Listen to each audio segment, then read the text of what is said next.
Welcome back to the BJack 70 show. I'm your host, Brandon Jackson, and we got some news.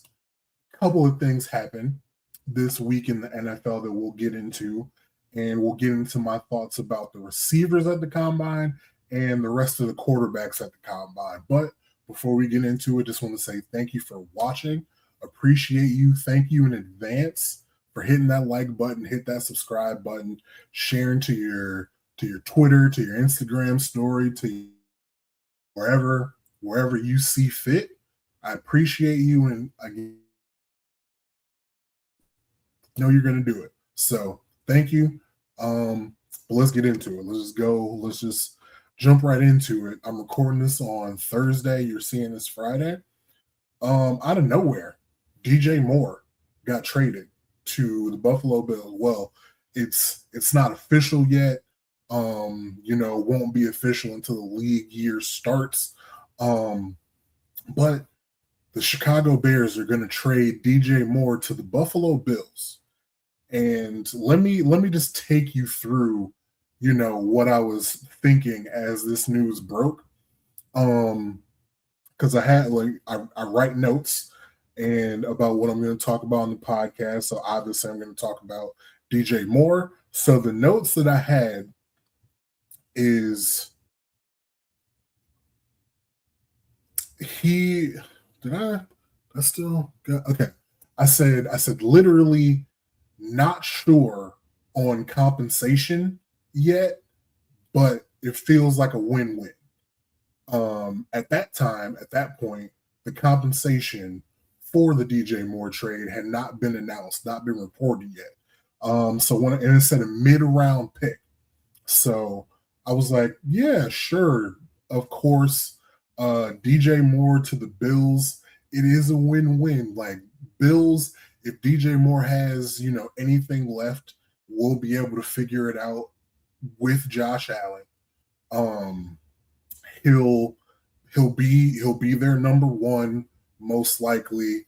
And it kind of like smooths out their wide receiver room a little bit. We know they've been looking for a receiver. And he's not an elite number one, but DJ Moore has been a number one in this league. But he'll go to number one. Shakir moves down to number two, and Mr. I love cookies, Keon Coleman. We expect you to be our number one, but you're playing like a bum. Keon Coleman gets moved down to the 3 spot, which could be beneficial for him in his development. That's if he's still on the team. Well, we don't know that yet. If I was him, I'd be trying to get out of there pronto, but he might not. He might still be on the team. So in essence, he'll get moved down the depth chart, which would probably be suited a little bit better for him at this stage. So I was good for it from the Bill side. I'm like, yeah, opens things up for Rome Odunze, opens things up for Luther Burden, gets them off of that contract. They got 2 wide receivers on rookie contracts. They got a tight end that was heavily involved on a rookie contract. Kind of clears up their cap situation a little bit. Absolutely, good move for them, depending on what the pick is. I'm like, if it's a mid-round pick, I'm thinking like a 4th. I'm like, that's cool. Let DJ, get some more targets somewhere. No hard feelings. It never really felt like it gelled between him and Caleb Williams. So I'm like, yeah, this is cool. I'm happy with this on both sides. And then the compensation came out. Then we found out what the Buffalo Bills traded for DJ Moore, and it was a second-round pick. A second-round pick in the year 2026 for DJ Moore.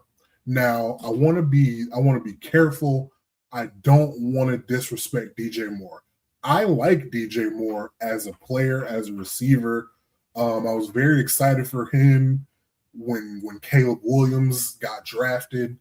When Ben Johnson came in, I thought they were going to be able to figure more out with him. I mean, of course, you know, he had the spectacular game-winning catch against Green Bay late in the season last year. All that stuff. I really like DJ Moore as a player. That being said, in big 2026, soon to be 29-year-old DJ Moore, who has, I mean, I like him, but who has respectfully not put he has put some questionable things on film in the last couple years. For him to get traded for a second round pick, um, and yeah, it's the Buffalo Bills. Yeah, it's a late second, but it's still a second. That's a top, as at the very least, a top 64 pick. You know how good of a player you can still get in the top 60? Just in general, like you can get a starter. Like starters come from that range. Pro bowlers come from that range. Guys that get second contracts come from that range. So a second round pick is not something to play around with. So yeah, the Bills get DJ Moore and they get a Chicago, I think a fifth rounder. Chicago won that trade easily. So and then so Buffalo, they get DJ Moore, they give up a second round pick. Not only do they give up the draft compensation, DJ Moore essentially is getting an extension, but not really. Buffalo's just guaranteeing the contract that he already had, money on the contract he already had. His salary for 2026, 2027, and part of it for 2028 has been guaranteed. You know, the terms have been agreed to going forward when it becomes official. So essentially, DJ Moore got a 3-year, $60 million extension. It's not a new contract, but the money that was already on the contract he was on is guaranteed. Happy for DJ Moore. I'm That's a lot. That's a lot of compensation to go get a 29-year-old receiver um who hasn't necessarily been dominant recently. So I'm not as gung ho. I'm not as win-win about it as I was before, but it happened. You know, Bills wanted it. Bills are happy with it, so good for them.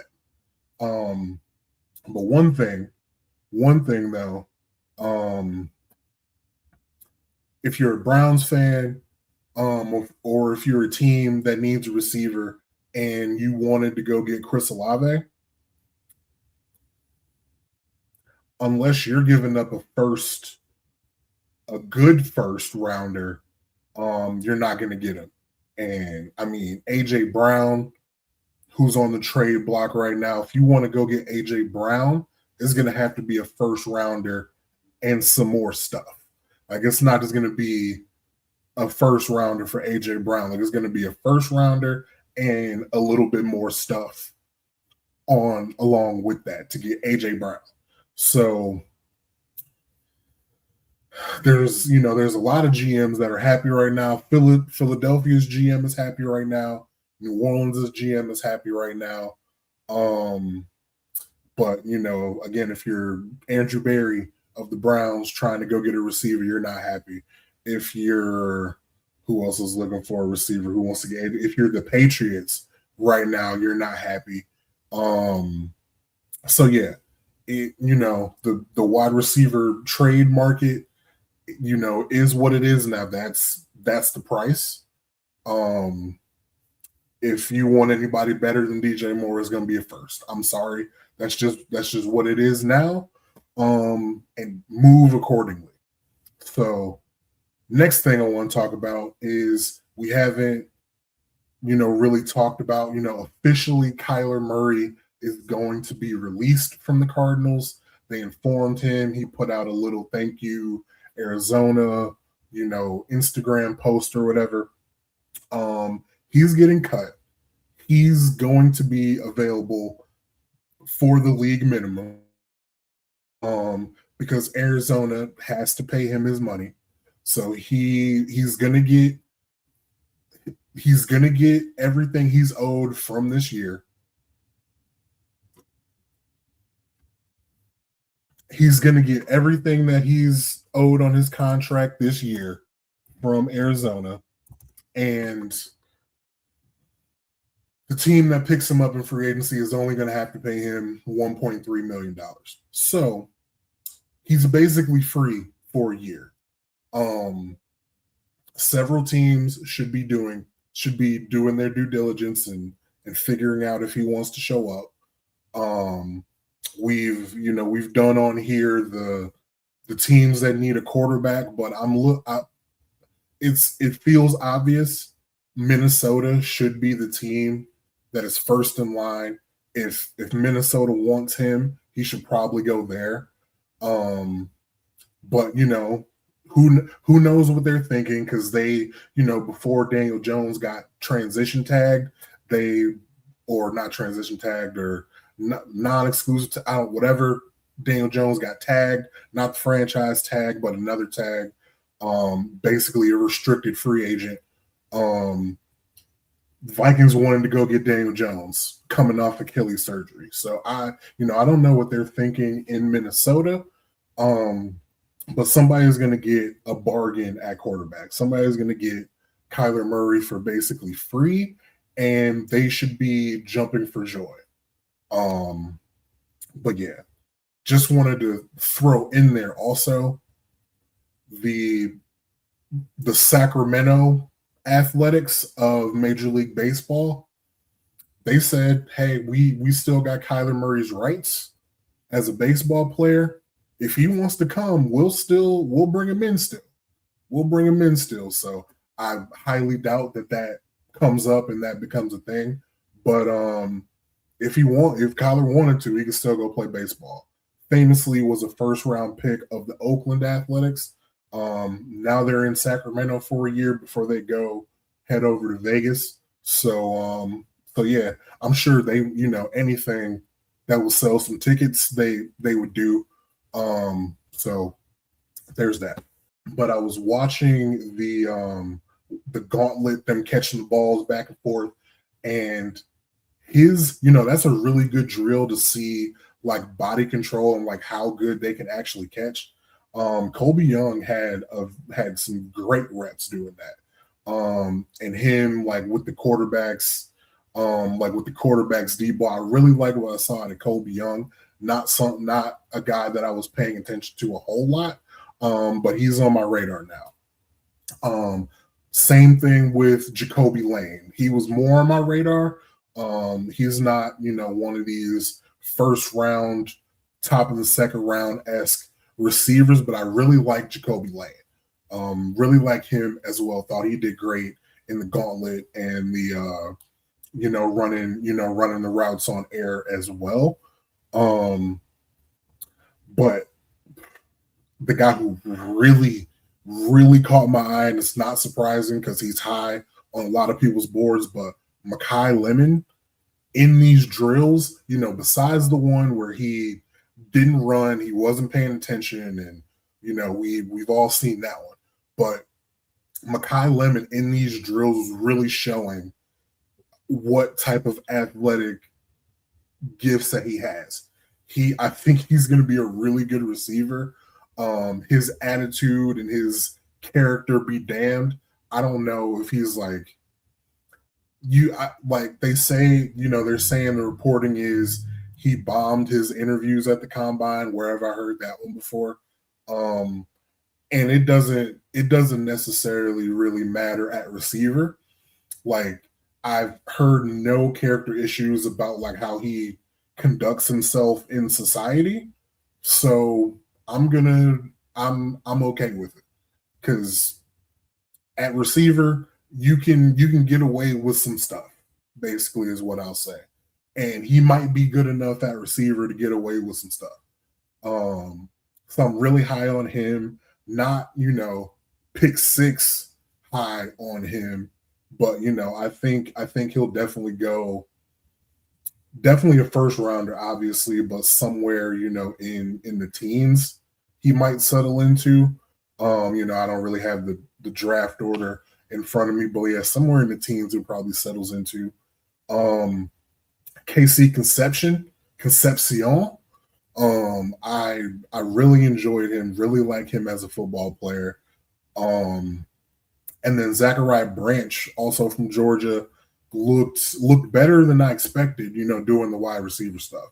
Knew he was going to be fast, knew he was going to be athletic and quick and fast and everything like that, but he looked much better doing the wide receiver stuff than I had given him credit for.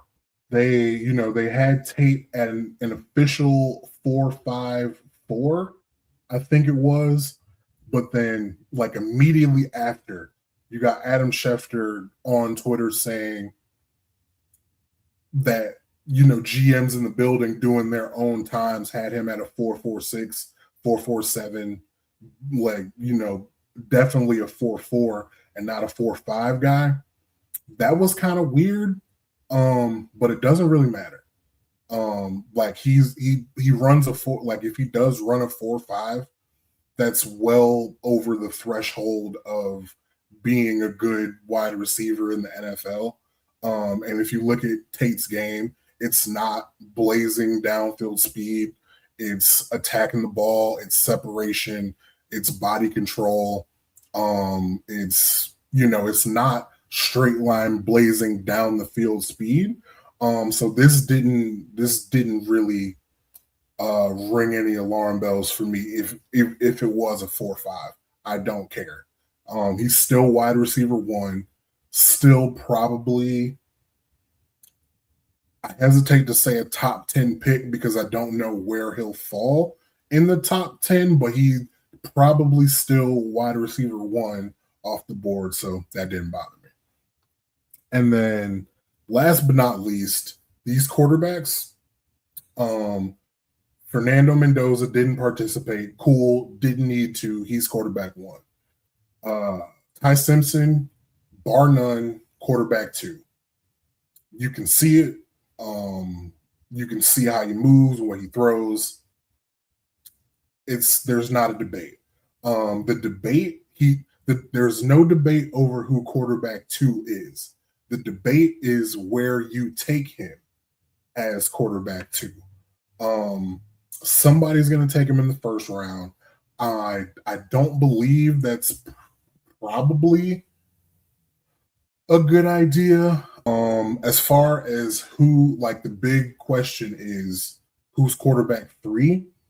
People coming out of the weekend are saying Carson Beck. Feels like Carson Beck is quarterback three. Sure, I guess. I liked what Drew Aller looked like throwing at the combine, but his problem was never the skill set. His problem is not the athletic gifts. It's not his arm. It is the decision making and the actual in the game playing football part that is the problem. So we'll see where somebody takes him. Probably going to be earlier than I would anticipate, just because he's so big, so gifted, so athletic, such a strong arm. You're going to want to try to figure that out. But I don't think that's a good idea. Garrett Nussmeier, I'm wondering how teams view him. Like, are they looking at 2024 film more heavily than the 2025 film? Because we know he was injured. We know there's a lot going on at LSU. So how are scouts viewing? How are general managers, head coaches feeling about Garrett Nussmeier's 2025 season? I'm not sure. I personally, I don't know how I'm feeling about it. I'm really kind of negative. I don't feel like Garrett Nussmeier is somebody I would want to draft second round, third round, fourth round.